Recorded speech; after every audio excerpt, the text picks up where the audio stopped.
The US kicked off 2023 with some pretty extreme weather. Since late December, the first of several atmospheric rivers reached California. And if you're asking yourself, what is an atmospheric river? Think of it as narrow strips of the atmosphere, and it holds huge amounts of water vapor, hence the river. And what happens when that vapor reaches the land? It creates a downpour.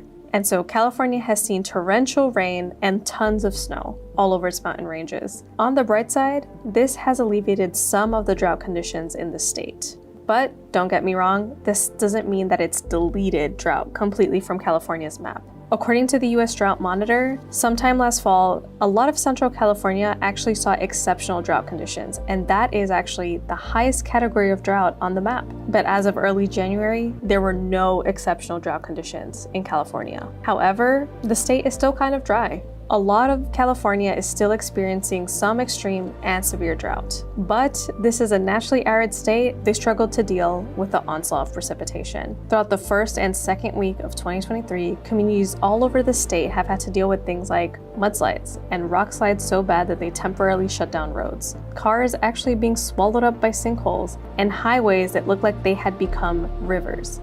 Communities throughout the state have also had to open up shelters to support vulnerable residents. And as of this week, a reported 19 people have died during the weeks of storming. Had this been just one storm, California would have been fine. But there was so much heavy precipitation events in a row, and that's something that the historically dry West is not used to at all. Thanks for watching Extreme Earth. We're sorry that we have to constantly remind you about all of this.